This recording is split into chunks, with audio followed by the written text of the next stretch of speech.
And we're going to take a closer look at the issue of racism.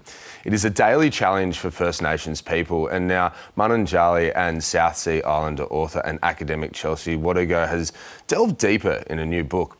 Another Day in the Colony combines memoir, philosophy and analysis to examine the issues. And it's my pleasure to say Chelsea joins us now from Brisbane. Chelsea, good morning to you. How are you this morning? Good morning, Tony. I'm good, thank you. Thank you so much for joining us. When you write something like this that's so powerful and moving, is it hard to open up those, I guess, scars to be able to dive in and then share experience and knowledge?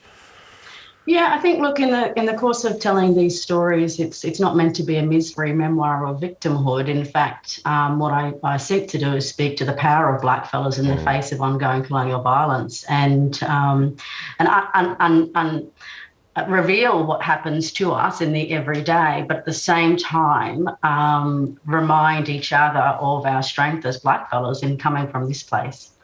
There was, I'll jump straight into my favourite section of the book, which is hope, which is the hope section. And you articulate so well this gift of sight and how when you're younger, you might have thought about wanting that gift of sight, and then you change it. You flip the paradigm and you say, well, I don't want sight the way settlers have it.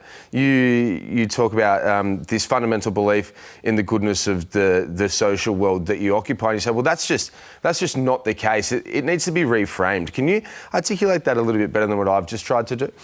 Yeah, sure. I'm glad you've read the book, Tony, because I was about to have my Adele moment. But look, I grew up as the daughter of a white mother and what Jackie Huggins refers to as a cosmetically apparent Aboriginal father.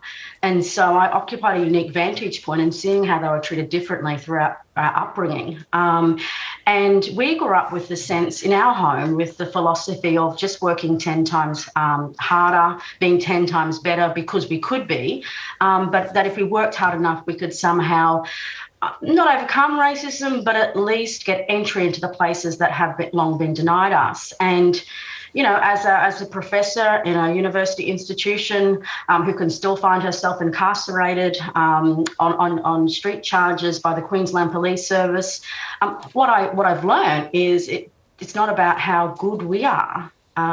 Racial violence is about the settlers, not about us, and not about our capabilities. And that's the biggest lie of race, is that somehow we can outperform it, work our way out of it. And I mean, Adam Goodes is a testament to that. It doesn't matter how fast you run or how good you can kick a ball.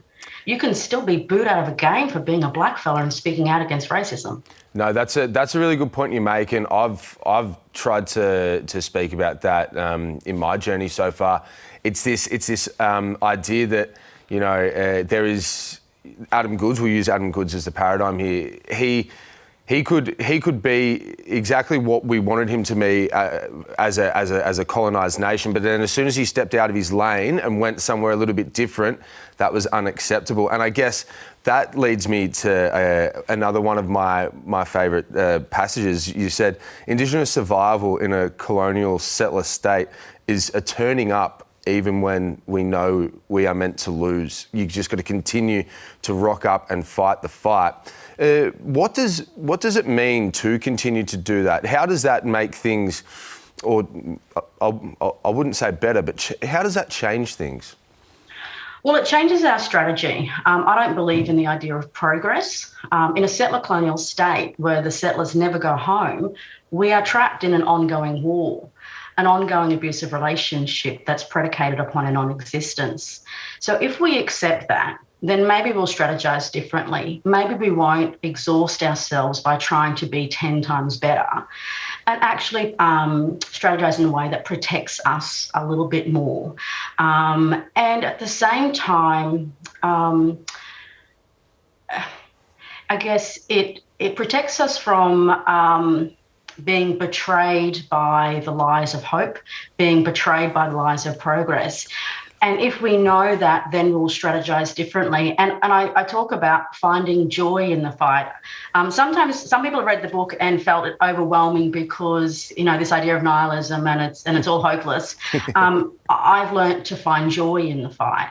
The wins that you can get But at the same time, even if you lose, the power of operating on our own terms, and I learnt that from Dr. Annie Watson, who questioned me about my desire to win in those blue sky moments. And she said, when you operate on their terms, you've already lost. But when we operate on our own terms as blackfellas, then we remember that we know more than they could ever could.